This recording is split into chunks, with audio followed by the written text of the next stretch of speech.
ఈ 3 ఫ్యాక్టర్స్ తో పాటు 4గో ఫ్యాక్టర్ ఏంటి అని అంటే రేవంత్ రెడ్డి ఎప్పుడైతే ఎన్నికల క్యాంపెయిన్ కి వచ్చారో అసలు జనరల్ గా ఓ ముఖ్యమంత్రి స్థాయి వాళ్ళు లోకల్ బాడీ ఎలక్షన్స్ లో క్యాంపెయిన్ చేసినటువంటి సందర్భాలు మనం చూడలేదు. కానీ రేవంత్ రెడ్డి రాజకీయం ఎట్లుంటదంటే చిన్న పామునైనా పెద్ద కర్రతో కొట్టాలనుకుంటాడు. అంటే ఓ చిన్న ఎన్నికను కూడా లూజ్ అప్ చేయదు. ఒక ఉప ఎన్నికలో 9 చోట్ల మీటింగ్ పెట్టిండు. మీకు జూబ్లీహిల్స్ ఉప ఎన్నికలు. అవును. ఇప్పుడు కూడా సీరియస్ గా చేసి ఏం చేశాడంటే ఒక్కొక్క దగ్గర ఒక్కొక్క స్ట్రాటజీ ప్లే చేస్తాడు. మీకు ఉదాహరణ చెప్తాను. ఈ యుఎల్బికి ముందు అంటే అర్బన్ లోకల్ బాడీ ఎలక్షన్స్ కు ముందు జిల్లాల పునర్వ్యవస్థీకరణ చేస్తానని చెప్పాడు, జిల్లాలను తగ్గిస్తానని చెప్పాడు, తర్వాత రీఆర్గనైజ్ చేస్తామని చెప్పాడు. కానీ మీరు భూపాలపల్లికి వచ్చేసరకు అక్కడ ఇవాళ భూపాలపల్లిలో కాంగ్రెస్ ఓడిపోతుందని ఓ స్టేట్మెంట్ ఇచ్చేసి ఏమిచ్చిండంటే నేను ఏ జిల్లాని తీసేయను, జిల్లాలను మార్చను అన్నాడు. అంటే ఎంత స్ట్రాటజిక్ గా ఎన్నికల క్యాంపెయిన్ చేస్తాడు అని చెప్పడానికి ఇది ఒక ఉదాహరణగా చెప్పాను నేను. కాబట్టి ఇట్లాంటి ఒక క్యాంపెయిన్ ని బలంగా కాంగ్రెస్ పార్టీ చేయగలిగింది మిగతా 2 పార్టీలతో పోలిస్తే. క్యాంపెయిన్ లో ముందుండి నడిపిన రేవంత్ రెడ్డి గారు ముఖ్యమంత్రి గారు క్యాంపెయిన్ బలంగా చేయటము, అధికారంలో ఉండటము, కొంత వాళ్ళు అడ్వాంటేజ్ తీసుకొని డబ్బు ఇవన్నీ ఆ పార్టీ గెలవటానికి ఈవెన్ సీఎం రంగంలోకి దిగిన తర్వాతనే కాంగ్రెస్ పార్టీ క్యాడర్ మొత్తం మంత్రులు మొత్తం కూడా యాక్టివ్ అయిపోయి వాళ్ళు కూడా కాన్సన్ట్రేట్ చేశారు. నథింగ్ లైక్ బట్ తర్వాత స్టేట్ ఎలక్షన్ జరిగినట్టే జరిగింది. మీకు ఒక చిన్న ఎగ్జాంపుల్ వరంగల్ కాంటెక్స్ట్ తీసుకొని ఒక 2 ఎగ్జాంపుల్ చెప్తాను. కాంబోజ్ అన్న చెప్పారు, తర్వాత సత్యం గారు కూడా చెప్పారు కదా. వరంగల్ కాంటెక్స్ట్ కి వచ్చేసరికి మీకు 12 మున్సిపాలిటీలు ఉంటే 12 మున్సిపాలిటీలలో ఇక్కడ బీఆర్ఎస్ బలంగా పోటీ పడగలిగింది. దానికి కారణం ఏంటి అని అంటే ఉదాహరణకు జనగామ ఉంది, జనగామలో లీడర్షిప్ బలంగా ఉంది, అక్కడ ఎమ్మెల్యే ఉన్నారు, పలరాజేశ్వర రెడ్డి గారు ఉన్నారు, బలంగా ఢీకొట్టగలుగుతారు. కాబట్టి జనగామలో గట్టి ఫైట్ ఇచ్చారు, గెలిచే అవకాశాలు వాళ్ళకు ఉన్నాయి. ఉదాహరణకు వర్ధనపేట తీసుకోండి. వర్ధన్నపేటలో ఆరూరు రమేష్ గారు బీఆర్ఎస్ లోకి రాకముందు వర్ధన్నపేట మున్సిపాలిటీ కాంగ్రెస్ కే ఉండే అవకాశం.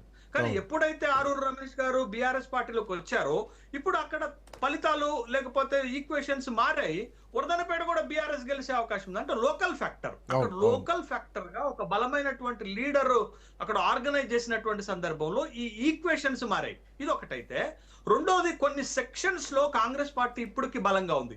మీకు చూడండి 12 మున్సిపాలిటీలలో 6 మున్సిపాలిటీలు ఎస్టీ ఉన్నటువంటి ఏరియాలు ఉంటాయి. ఉదాహరణకు ములుగు ఉంది, తర్వాత మీకు తొర్రూరు ఉంది, కేసముద్రం ఉంది, డోర్నకల్ ఉంది, మరిపేడ ఉంది, మైబాద్ ఉంది. ఈ 6 మున్సిపాలిటీలు కాంగ్రెస్ గెలుస్తుంది. కారణం ఏంటది? ఇంకా ఒక ఎస్టీ కమ్యూనిటీలో బలంగా కాంగ్రెస్ పార్టీ ఉండటం, అక్కడ కాంగ్రెస్ పార్టీ లీడర్షిప్, సపోజ్ ఉదాహరణకు వేమ నరేందర్ రెడ్డి లాంటి వాళ్ళు అక్కడ ఒక ఆర్గనైజ్ చేయటం వల్ల ఇప్పుడు ఈ 6 మున్సిపాలిటీలు కాంగ్రెస్ గెలుచుకుంటూ పోతున్న సందర్భం ఉన్నది. అంటే అక్కడ ఈ లోకల్ ఫ్యాక్టర్స్ ఎంత బలంగా పనిచేసాయని చెప్పడానికి నేను ఈ ఉదాహరణలు తీసుకొని చెప్పాను. కాబట్టి ఈ ఒక్కొక్క దగ్గర ఒక్కొక్క అంశము ఎలివేట్ అయినటువంటి సందర్భంలో ఇక్కడ జరిగినటువంటిది ఏంటంటే కాంగ్రెస్ ఎన్నికని చాలా సీరియస్ గా తీసుకుంది, పకడ్బందీగా ముందుకెళ్ళింది. కానీ వెరాజ్ మీరు చూడండి బీఆర్ఎస్ పార్టీకి వచ్చేసరికి జరిగినటువంటి విషయాలు చెప్తాను. బీఆర్ఎస్ పార్టీలో బీఆర్ఎస్ లో బలహీనత చాలా స్పష్టంగా కనపడింది ఎన్నికల్లో.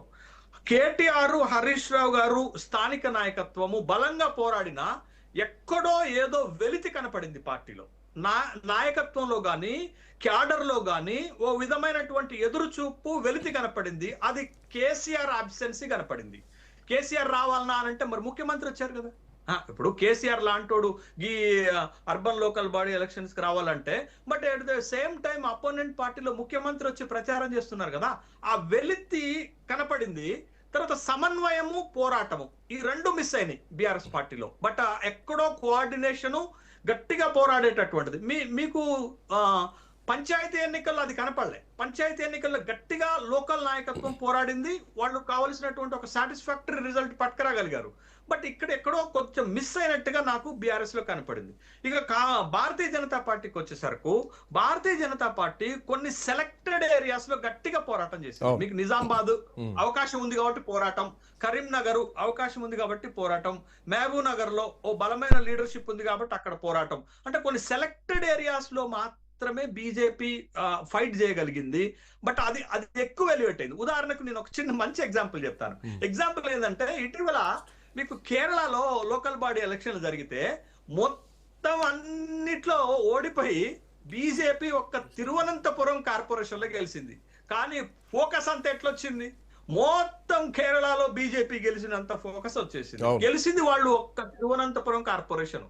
కాబట్టి ఈ ఎలివేషన్ మీడియా ఫోకస్ అంతా కూడా అటువైపు ఉండటం వల్ల మనకు ఆ విధమైనటువంటి అభిప్రాయం కలిగింది. కానీ మెజారిటీ మున్సిపాలిటీలలో బీఆర్ఎస్ కాంగ్రెస్ కి మధ్యనే పోటీ జరిగింది. ఆ పోటీలో కాంగ్రెస్ కున్న అడ్వాంటేజ్లు వాడారు. ఆ వాడటం తోటే ఇవాళ 75% to 80% కాంగ్రెస్ పార్టీకి గెలుపు అవకాశాలు ఉన్నట్టుగా కనపడుతున్నాయి. కానీ ఇక్కడ ఒక్క విషయం, ఒక లోపం ఏంటంటే కాంగ్రెస్ ఎక్స్పెక్ట్ చేసినంతగా 100 రీచ్ అవ్వట్లేదు. 100 మున్సిపాలిటీలో గెలవాలనే కాంగ్రెస్ కోరిక నెరవేరదు అనే ఈవెన్ గ్రామ పంచాయతీల విషయంలో కూడా 90% స్ట్రైక్ రేట్ రావాలన్నటువంటి ఫైట్ చేశారు, కానీ అంత దూరం రాలేదు. 70-75 కి ఆగిపోయింది. 90% అంటే 90